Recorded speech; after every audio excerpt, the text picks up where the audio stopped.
국민 TV에 거는 기대가 큽니다. 진보정의당 노회찬 대표입니다. 원래 저는 이 자리에 오기 전까지 TV라 그러면 텔레비전의 약자로 생각했는데 TV가 태권부의 약자구나. 예, 국민을 지켜주는 태권부의로 거듭나시기 바랍니다. 축하드립니다. 태권부의 국민TV, 세상을 정의롭게 만들겠습니다. 미디어 협동조합 국민TV 조합원 가입으로 동참해주세요. 홈페이지는 포털 사이트에서 미디어 협동조합 국민TV.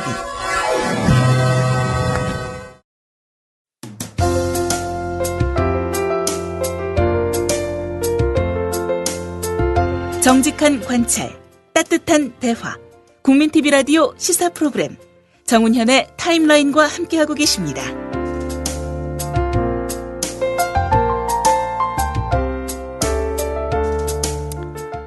어린이와 청소년들이 방과 후 많은 시간을 보내는 학원 건물의 복도와 화장실 등에서 1급 발암물질인 성면이 대량 검출돼 학원, 상가 건물들이 성면 관리의 사각지대인 것으로 드러났습니다.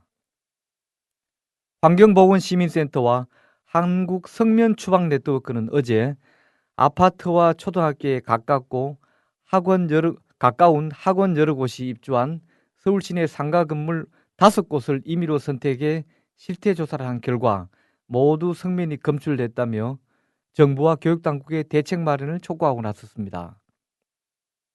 오늘 초대석에는 환경보건시민센터의 임흥규 팀장님을 모시고 이에 대해 자세한 얘기를 나눠보도록 하겠습니다. 임흥규 팀장님 안녕하십니까? 네, 안녕하십니까? 오늘 초대 응해 주셔서 감사합니다. 네, 초대해 주셔서 고맙습니다. 고맙습니다. 우선 몸담고 계신 환경보건시민센터가 어떤 단체인지 좀 간단히 좀 소개해 주십시오. 네, 저희는 순수 시민단체고요. 예. 회원의 회비로만 운영을 하고 있습니다. 특히 저희 단체는 환경공해에 관심이 많고요. 그래서 예. 환경공해에 대해서 조사를 하고 그 공해 문제에 대한 문제 제기를 하고 또 공해 피해 지역에 있는 피해자분들을 지원하고 있는 단체입니다. 예. 언제 설립됐습니까? 저희가 한 3년 정도 됐습니다. 오래되지는 않았군요. 네, 그렇습니다. 예. 어제 이제 환경보건시민센터에서 이제 학원 상가 건물이 성면 관리의 사각지대다 이런 충격적인 조사 결과를 발표했는데요. 그 내용을 좀 간단히 압축해서 좀 소개해 주십시오. 네, 이 학원 성면 조사는 이미 2011년 어린이날 한 차례 했었고요. 아, 그랬군요. 네, 2011년에 했던 그 결과를 다시 한번 추적 조사하는 그런 상황이었습니다. 그러니까 예를 들면 2011년에 5개 학원이 이미 성면을 함유한 건축자재를 사용하는 거는 확인했고, 그러면 이게 관리가 되느냐? 그 관리가 되는 그 여부는 훼손 정도를 보고 확인했습니다. 그래서 2013년에 한 거는 2011년에 비교해서 파손 부위, 그러니까 훼손 부위가 얼마나 많이 증가하느냐. 근데 그 조사를 했더니 실제로 뭐 1.4배에서 많게는 2배 이상 대부분의 학원에서 그렇게 파손이나 훼손이 되는 걸 확인했습니다. 예. 특히 서초구에 있는 2개의 상가에서는 바람성이 강해서 97년부터 사용이 금지된 갈성면이 나왔다고 하는데요. 갈성면이란 것은 어떤 것인가요? 네, 뭐 성면, 갈성면 그래서 좀 어려운데요. 예, 어렵습니다. 흔히 이제 건축자재로 많이 쓰이는 게 백색면이에요. 아, 흰색. 네, 그렇습니다. 백색면은 이제 그 전자현미경으로 보면 약간 수세미처럼 머리카락처럼 뭉클뭉클합니다. 근데 그 갈성면, 그러니까 각섬적개 갈성면은 끝이 뾰족하거든요. 그래서 일찍이 이제 저희 나라에서는 97년부터 사용 금지가 됐고요.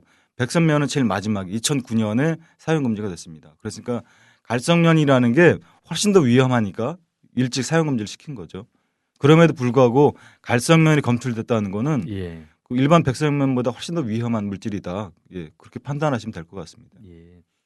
흔히 우리들이 알기로 이제 성면은 이제 뭐 건축 자재, 방화제, 전기 전련제 뭐 이런 걸로 주로 널리 사용되는 물질인데요. 성면이 인체에 해롭다는 것은 이제 대충 일반 국민들도 압니다만은 어떻게 얼마나 해롭습니까? 성면이라는 게 사실 아주 좋은 물질입니다. 그러니까 인체 폐 질환만 안 일으킨다고 그러면 아주 값싸고 튼튼하고 아주 좋은 물질인데 이 성면이라는 놈이 사람 몸에 폐에 한번 들어가면 배출이 안 돼서 쌓이는 모양이군요. 네, 그래서 염증 반응을 일으킵니다. 그러니까 그 염증 반응을 일으키는 게 잠복기가 길거든요. 그래서 보통 10년에서 30년 잠복기가 있다고 합니다. 그러니까 그 이후에 질환이 나타나니까 특히 어린이 같은 경우에는 10대 전후에 이런 성면에 많이 노출됐을 경우에는 예.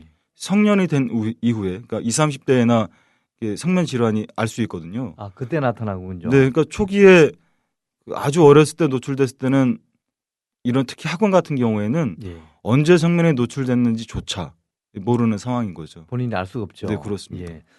근데 아이들이 방과 후에 요즘 학원 안 다는 아이들이 거의 없는데요. 네. 이 아이들이 장시간 머무는 그곳에 그런 게 있다면은 이거는 그런 학원이 아니라 아이들이 아니라 어른도 마찬가지겠지만은 건물 지을 때 어떤 규제 같은 게 있지 않습니까? 그 상가를 이용하는 다다수의 시민들이 저희가 조사했던 상가 건물에서는 성면에 노출될 거라고 예상하고요. 예. 말씀하신 것처럼 왜 성면 건축자들을 썼냐는 그 성면이 2009년에 최종 사용 금지가 됐거든요. 예. 그 어떻게 보면 2009년 이전까지는 합법적으로 썼어요.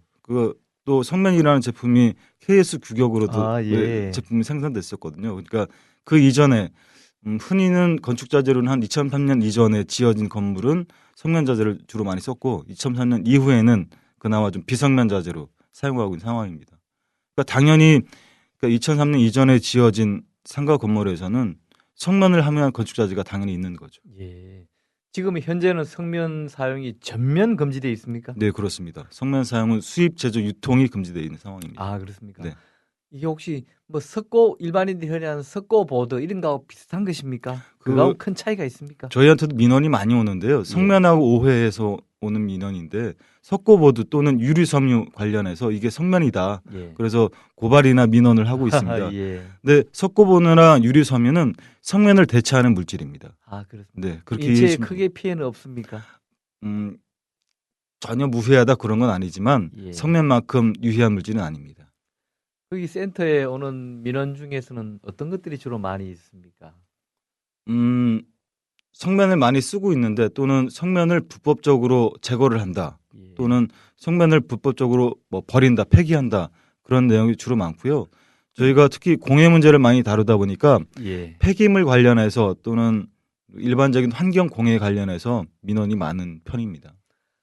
학원이나 상가 건물 말씀하신 대로 2003년 이전에 지어지고 했으면은 학원이나 상가 건물뿐만이 아니라 아이들이 다니는 학교도 그러면 예외가 아니겠네요? 네, 그렇습니다. 학교는 이미 2009년에 그 교과부에서 발표를 했거든요. 그러니까 예. 전체 학교, 유치원, 초등학교, 중학교, 고등학교에 대한 학교를 전체를 조사해서 발표한 결과 한 87% 정도가 성면나무 건축 자재를 사용한 거를 확인했습니다. 그러면은 이미 건물은 지어졌고요. 네. 아이들은 또 공부를 해야 되고 당장 할 수는 없고 그러면 그런 피해를 최소화시키는 방법 같은 거라도 강구해야 되는 거 아닙니까? 현재로서는 이제 사전 예방이 중요한데요. 말씀드린 그 전수조사라는 게 사실은 전문적인 전수조사는 아니었고 예. 학교 선생님들을 일정 시간 교육을 시켜서 육안으로만 검사한 거예요. 예. 그러니까 지금 상황보다는 훨씬 더 전문 업체가 다시 재조사할 필요가 있는 거고, 그래서 재조사를 한 이후에 이런 성면에 노출되지 않도록, 그러니까 예를 들면 훼손된 부위가 많으면 뭐 페인트 칠을 한다든가, 하여튼 예. 비산을 방지하는 그런 조치를 취함으로써 그 학생들 어린이들에게 성면 노출을 예방할 수 있는 그런 거고요. 원칙적으로는 제거하는 게 맞는 건데요. 제거라니요. 아, 제거 전체를 예. 성면을 비성면자재로 제거를 하는 거죠. 예. 근데 현실적으로 예산 문제가 있기 때문에 그렇겠죠. 그거는 점차적으로 진행은 하고 있는 상황이고, 우선은 많이 파손된 부분이라도 보강을 하는 게 지금 최우선이 방법입니다. 어제 보도자료 내신 걸 제가 들어가서 홈페이지에 가서 기사를 봤습니다. 보니까 네. 사진을 많이 찍어 놓으셨더라고요. 네. 그게 주로 말씀하신 대로 이제 훼손된 거. 그러니까 주로 벽이나 천정일 텐데요. 그게 훼손되지 않으면은 큰 피해가 없습니까? 안 그러면 온전한 상태로 있어도 피해는 마찬가지입니까? 그 저희가 그 현장 사진에서 보시는 것처럼 예. 그 천장재 그 텍스라고 그러는데요. 예, 텍스. 텍스가 3장 걸러서 1장 정도가 파손되어 있었습니다. 글쎄요, 파손된 사진이 네. 많더라고요. 그래서 성면이라는 게 파손되면서 이게 비산이 되거든요. 가루. 네. 그러니까 성면이 비산만 되지 않고 그 우리 호흡기를 통해서 호흡만 안 된다면 예. 괜찮은 물질입니다. 아, 그러니까 그러면 온전한 상태로 천정에 훼손 안 된 것은 크게 문제는 없다는 말씀이군요. 네, 그렇습니다. 그러면은 급한 대로 훼손된 천정 그 부분을 좀 교체하면 되지 않습니까? 현재로는 그 학교 전수조사한 이후에 예. 그 훼손 정도에 따라서 등급을 나눴습니다. 1, 2, 3등급을 나눴는데 1등급이 제일 훼손이 심한 정도고요. 예. 그래서 교과부에서는 1등급인 거는 다 교체를 했다. 그래서 현재 전국에 있는 학교에서는 1등급인 학교는 없다. 그렇게 발표는 하고 있는 상황이고요. 훼손됐다는 것은 천정에 뭘 붙이기 위해서 드릴로 구멍을 뚫거나 해서 그런 게 훼손된 것이죠. 네. 원래 원자재 시공 당시에는 크게 훼손된 거는 많지 않겠죠. 네, 그렇습니다. 이게 텍스라는 게 사각틀로 되어 있는 거고요. 예. 훼손된 거를 보면 뭐 모서리가 파손됐다든가 아니면 이 천장재를 한번 탈거했다가 다시 재부착하는 과정에서 또 파손된다든가 학교에서는 또 어린이들이 뭐 이 천장을 뭐 만지거나 또는 다른 외부의 물체로 건드려서 예. 파손되는 그런 경우가 있습니다. 어쨌든 아이들에 관한 문제니까 더욱더 그게 학원이 됐든 일선 학교가 됐든 이거에 대해서는 좀 더 구체적인 당국의 대책이 필요하죠. 우선 학교 건물은 그나마 그 전수조사라도 해서 예. 어느 학교에 어떤 성면자재가 쓰였다는 건 알 수 있지만 학원 건물에 대해서는 전혀 조사가 이루어진 게 워낙 없거든요. 많기도 하고요. 그래서 최소한 학원 건물에 대해서 전수조사를 해서 그 이 학원이 어떤 성면자재를 썼고 어떤 학원에서 이런 성면이 있는지를 알려서 최소한 방지는 할 수 있도록 하고 또 학원을 운영하는 그 사업주나 또는 상가를 운영하는 학원을 운영하는 학원주인 경우에는 훼손된 부위를 보강을 해야죠. 그래서 예. 경각심을 세워줘야 됩니다. 그런 걸 좀 강제할 수 있는 안전에 관한 문제니까요. 네. 다른 것보다도 강제할 수 있는 규제 법이나 뭐 이런 건 혹시 없습니까? 현재로서는 좀 법적인 미비인 부분이 좀 있어요. 예를 들면 그 학원 상가 건물이 다중 이용 시설에 속해 있는데 예. 다중 이용 시설을 그 성면에 관련된 법률을 보면 전수조사를 하게 돼 있는데 아직까지는 계획인 정도인 거고 조금 더 시간이 걸릴 걸로 봅니다. 성면 안전 관리법은 뭐 어떤 내용을 담고 있습니까? 그 이전에 성면 관련된 법은 성면을 직접 이제 종사하는 근로자들을 위해서 하는 예, 그런 법이었습니다. 그래서 예. 산업안전보건법에서 이런 규제를 했었죠. 근데 예.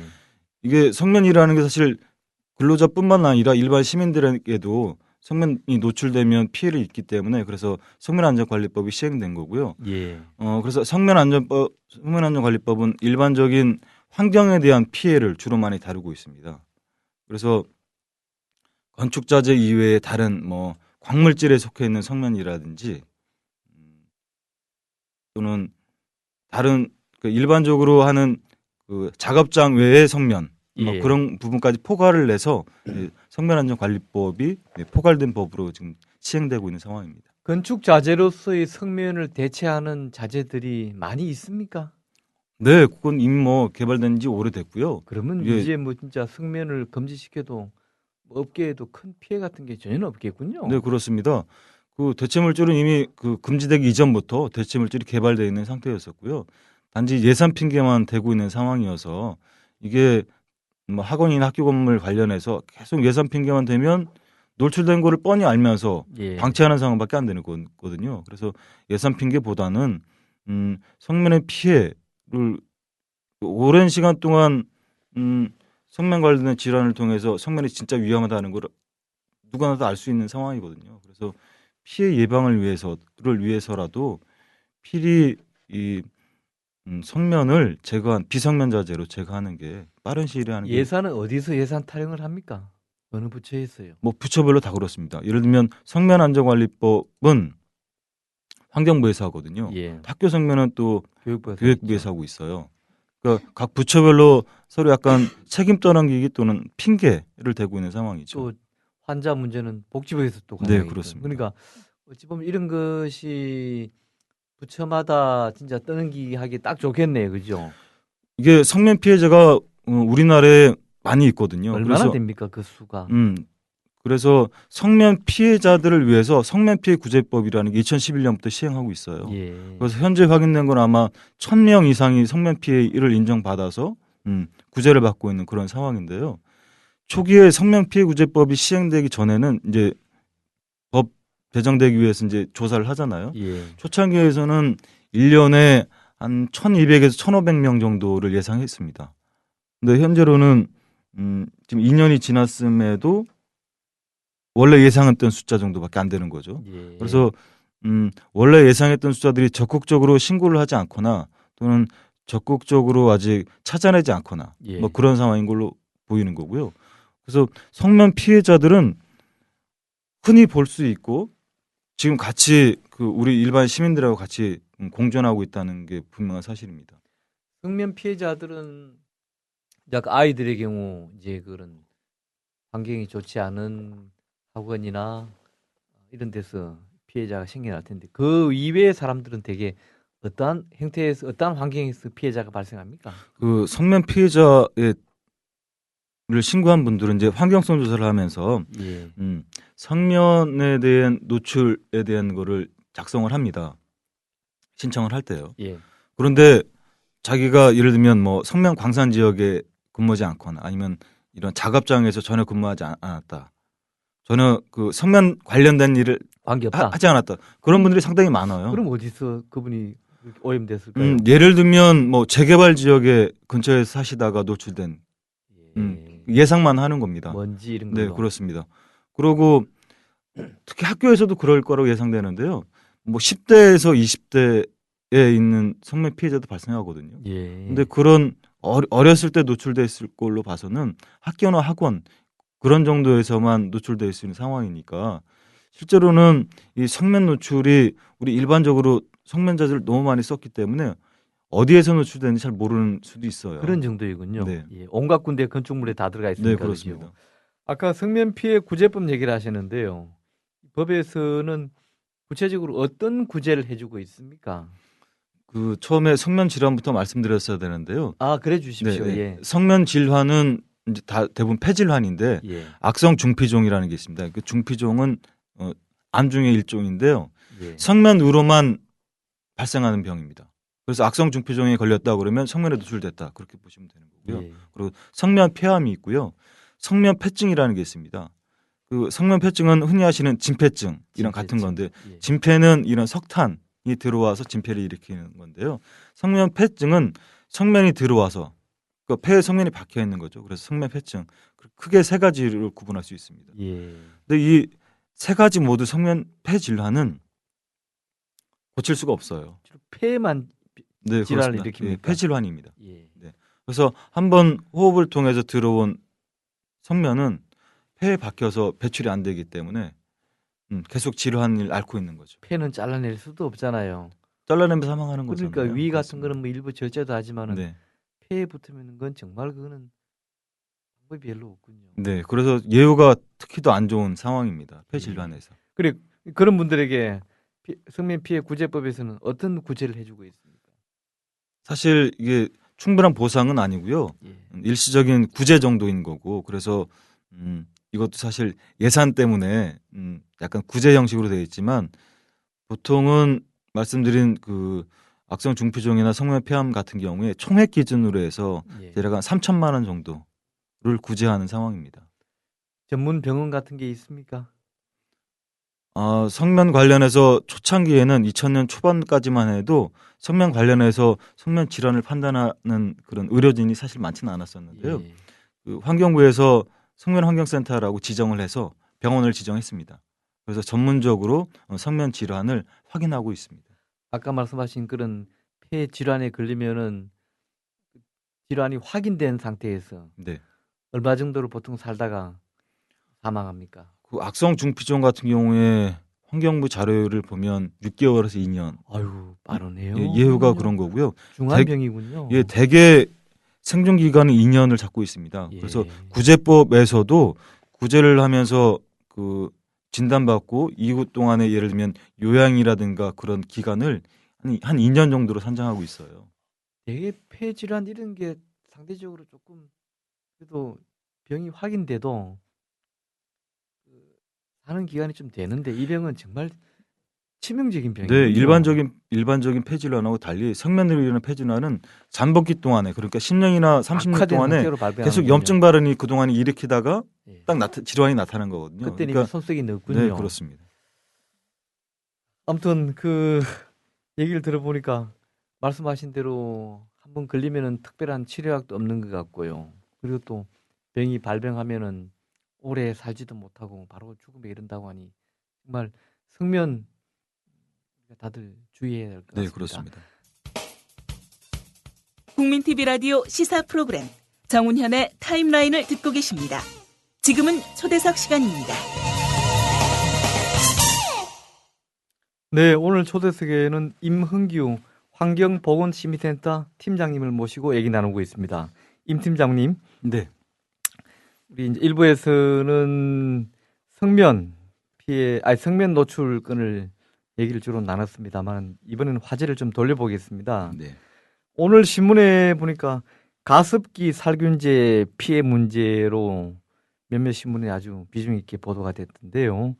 환경보건시민센터에서는 이 가습기 살균제 피해자 구제 운동도 열심히 해오고 있더라고요. 좀 네, 간단히 좀 그렇습니다. 소개를 해주십시오. 가습기 살균제 피해가 알려진 거는 2011년 봄에 원인 미상으로 산모들이 사망하면서 예, 이게 궤질이거나 감염을 일으킨다고 판단해서 서울의 모 병원이 보건당국에 신고를 하면서 이 사건이 벌어졌습니다. 예, 그래서 그 보건당국 중에서 그러니까 질병관리본부가 이 사건을 맡았는데요. 그 질병관리본부가 처음에 맡았던 이유는 이게 전염이나 간염을 위해서 그 질병관리본부 맡았는데 예, 사실은 알고 봤더니 이게 전염병도 아니고 예. 옮기는 병도 아니고 가습기 살균제로 인해서 나타난 걸 확인했습니다.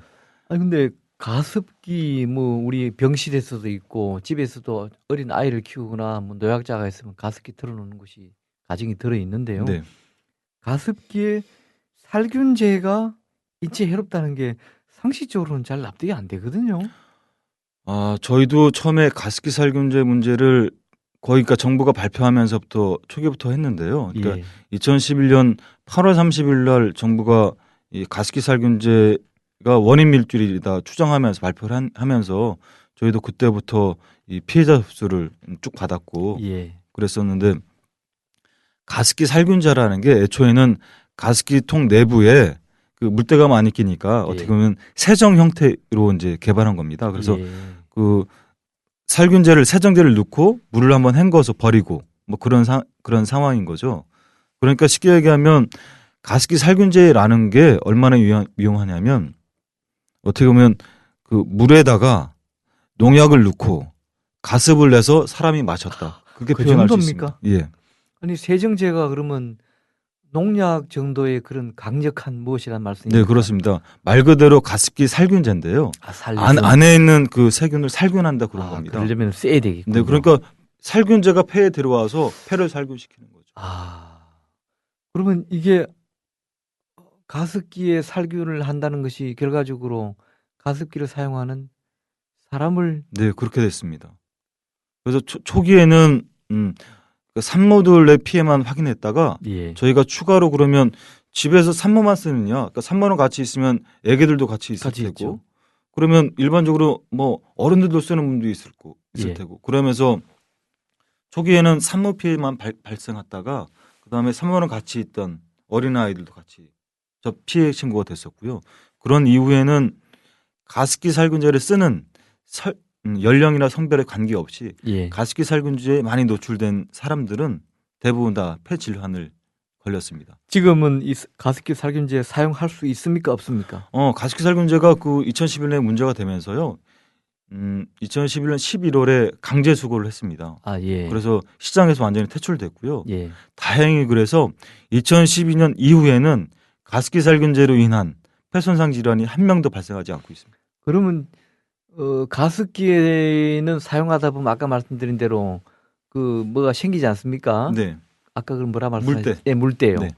가습기에는 물때는 생길 텐데 지금은 그 물때를 어떻게 제거합니까? 가습기.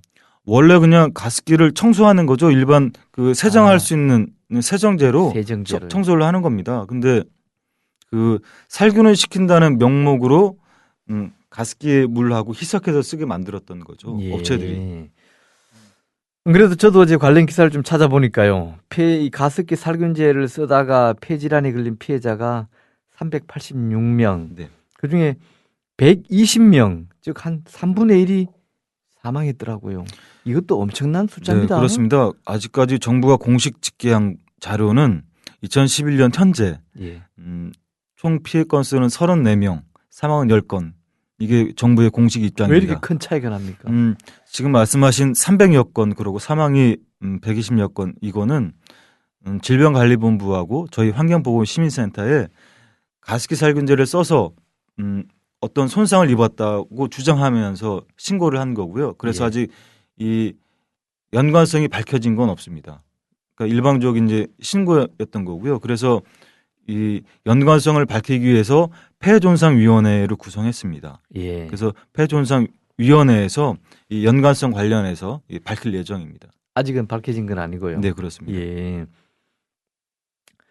이 정도라면은 가습기 살균제를 만든 제조업체도 상당히 책임이 있는 거 아닙니까? 현재로서는 그냥 만들어서 파는 것이 판다고 네, 그럼요. 끝은 아니죠. 이렇게 많은 분들이 희생됐음에도 불구하고 예. 이 가습기 살균제를 제조했거나 판매했던 어떤 업체에서도 책임 있는 사고 한마디 없었습니다. 현재는 피해자분들이 손해배상을 하고 있고요. 손해배상 중에서 이런 제조 판매 회사들이 오히려 정부의 결과를, 그러니까 동물 실험 결과를 반박하는 자료를 제출하고 있는 상황이에요. 아무리 그 사업주들이지만은 피해자가 한두 명도 아니고 300여 명. 어쨌든 그 발표에 의하면 그죠? 네. 돌아가신 분이 120여 명이라면 이건 그냥 상식적이고 도덕적인 차원에서라도 문제의식을 느껴야 되는 거 아닙니까? 아주 이게 사실 심각한 상황입니다. 예. 그 현재까지 그 저희한테 그러니까 질병관리본부하고 저희가 취합된 자료가 390여 건에 한 123명이 사망했는데 이후로도 추가로 지금 신고는 계속 들어오고 있는 상황이에요.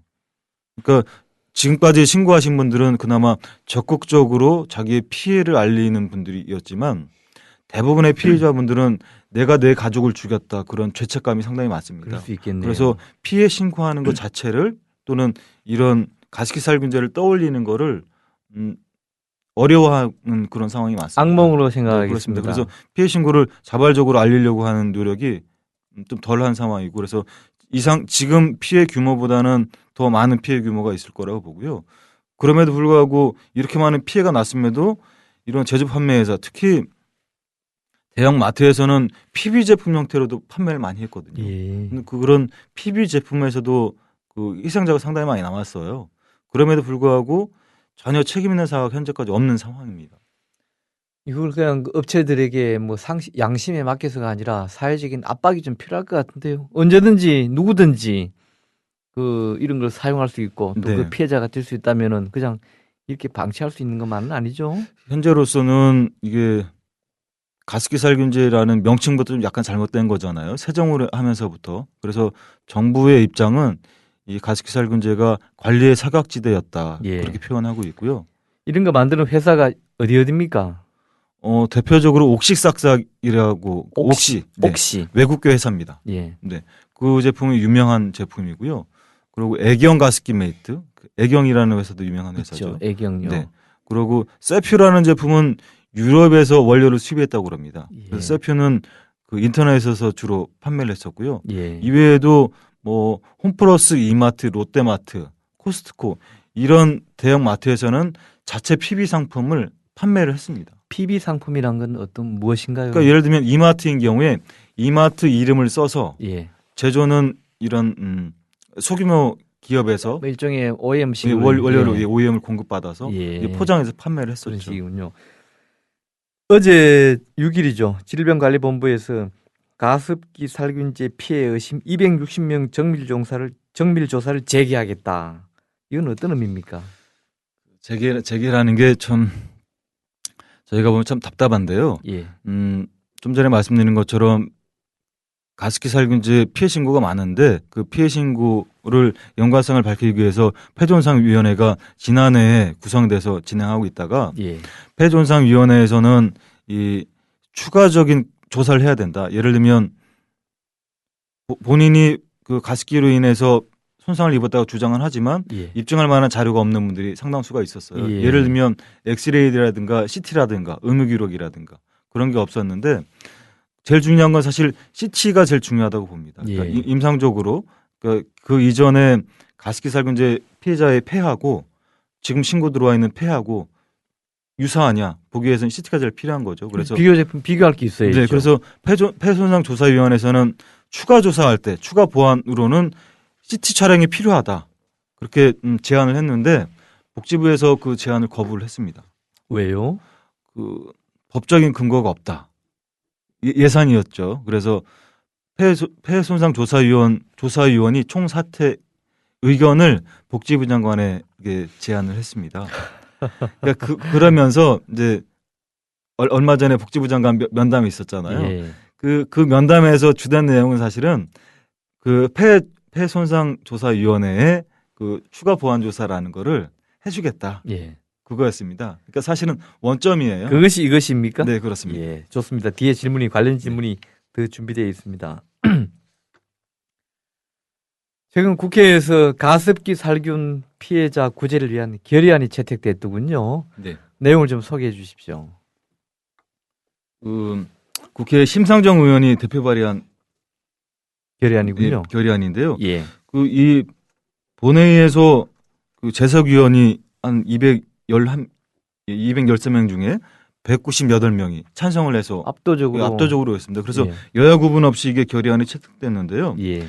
이 결의안에서는 그 어떻게 보면 행정부에서 계속 이 가습기 살균제 피해에 대해서 계속 외면했던 거였잖아요. 그래서 예. 국회를 통해서라도 구제를 해보겠다. 국회 차원에서 네, 예. 그런 제안이었습니다. 그래서 최소한의 구제를 하자 그런 거였고, 이 결의안의 내용을 보면 그 피해자 중에서 중증 환자 또는 그 사망한 가족 중에서 생계가 곤란한 사람을 일시적으로 구제를 하고, 아 예. 예.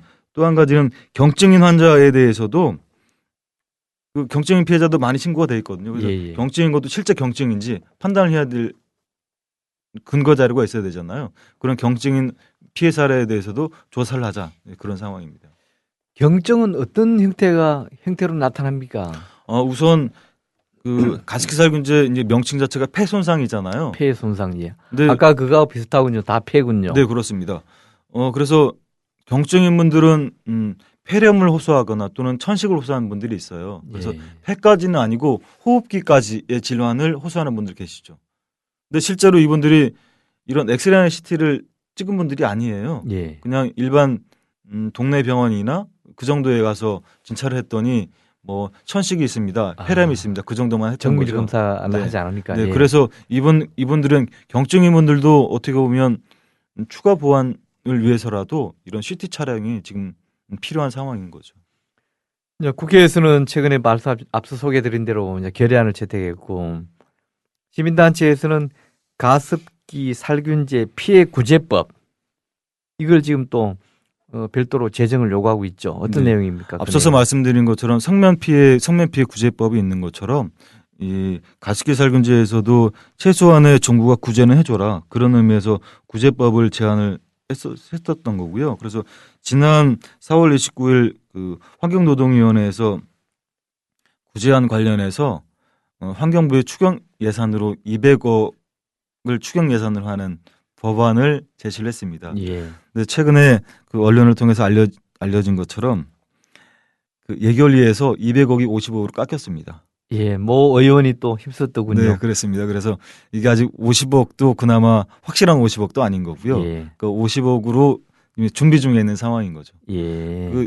이게 구제 관련해서 아마 최소한의 구제를 하기 위해서 200억이라는 거를 제안했던 거였었는데 50억이라는 부분이어서 저희로서는 좀 많이 불만스러운 상황이에요. 이런 게 국민 행복과 관련되는 건데 대통령은 국민 행복 시대 얘기하고 새누리당 의원은 나서서 200억을 만들어 놓은 거 50억으로 깎고 네. 왜 이럽니까 도대체? 결의안할 때 보시는 것처럼 여야 의원 상관없이 압도적으로 이게 찬성을 했잖아요. 그래놓고요.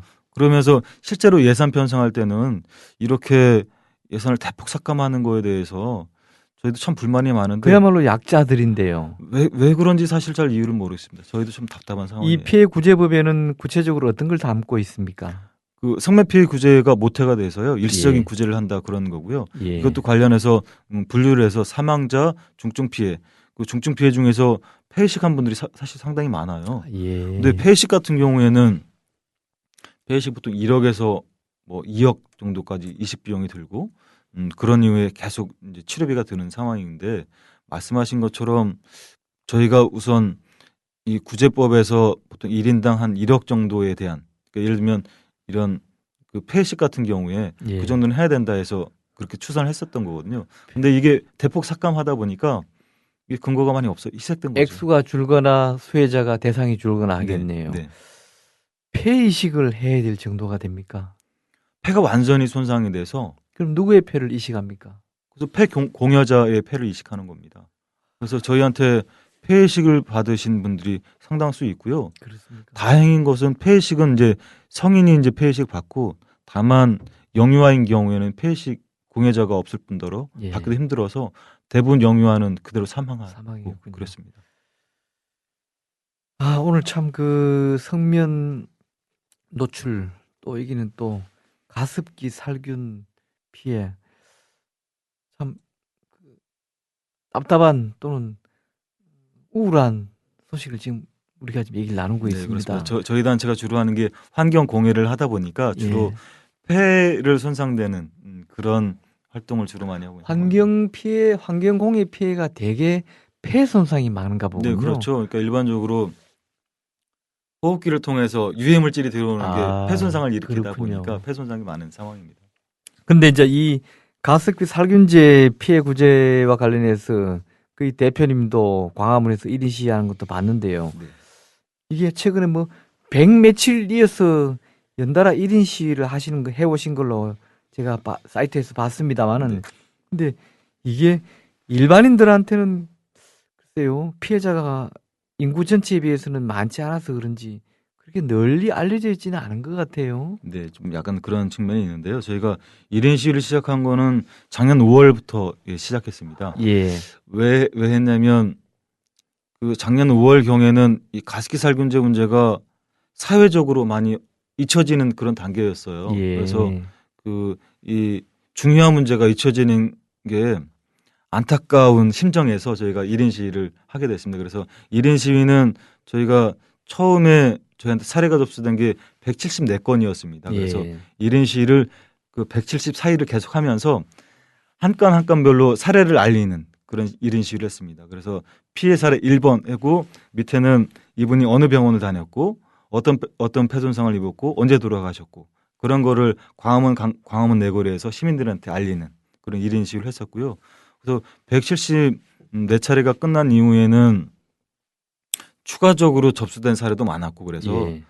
이런 그 몇 회라는 게 의미가 없다 그렇게 판단을 해서 매주 월요일 날 12시에 광화문 내거리에서 점심시간을 이용해서 12시부터 1시까지 1인 시위를 하고 있습니다. 그동안 어떤 분들이 1인 시위에 동참해 주셨습니까? 1인 시위는 저희 환경단체에 있는 많은 분들이 도와주셨고요. 예. 또 피해자분들도 직접 와서 하셨고요.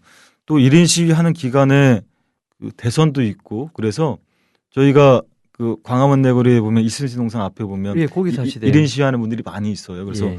뭐 저희가 1인 시위할 때 국회의원들이 같이 1인 시위하는 국회의원들도 있었으니까 예. 같이 하면 동참해 주시는 분도 계셨고요. 아주 다양한 분들이 같이 참여를 해주셨습니다. 어쨌든 사회적인 경종을 울리기 위해서 네. 이 가습기 살균 피해 문제가 더 널리 좀 좋은 홍보는 아닙니다만 네. 널리 알려져야 될 것 같아요. 그래서 좀 알리는 방법을 이제 피해 방지라든지 네.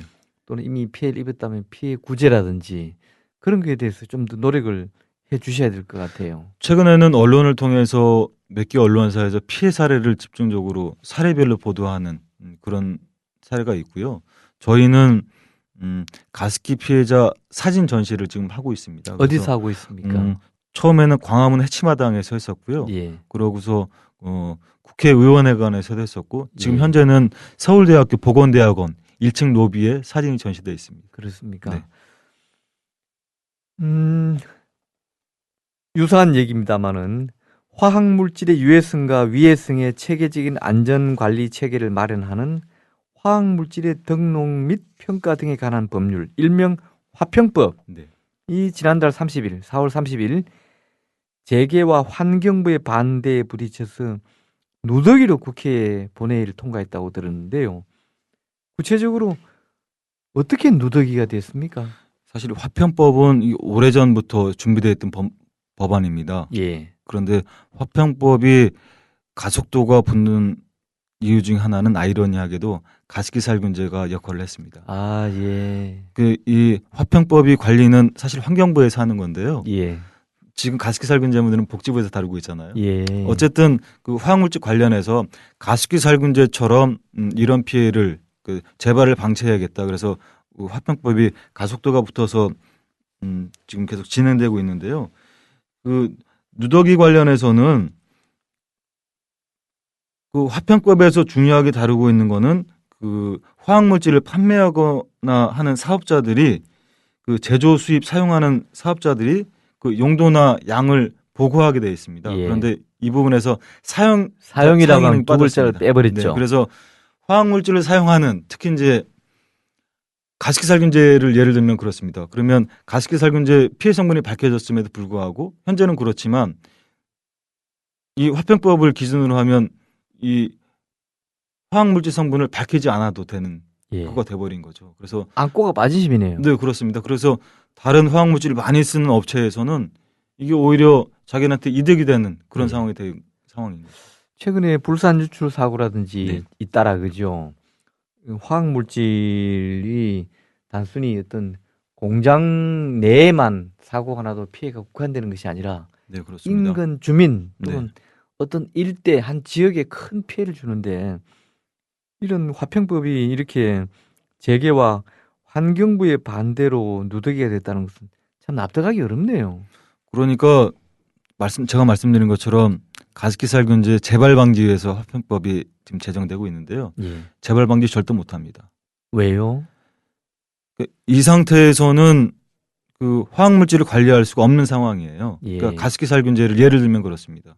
그러니까 가습기살균제를 재발 방지를 한다고 그러지만 가습기살균제를 이 사례에다가 화평법에 딱 대보면 재발 방지를 할 수가 없습니다. 특히 삼성 경우에 뭐 불산 사고나 삼성 반도체 사건에서도 보시는 것처럼 이런 계속 불산 누출이 나고 또는 삼성 반도체 내에서 여러 가지 화학물질을 쓰면서도 그 사용에 관한 거를 보고하지 않게 되어 있으면 예. 화학물질을 어떤 화학물질 쓰는지 알 수가 없는 상황이 돼버린 거죠.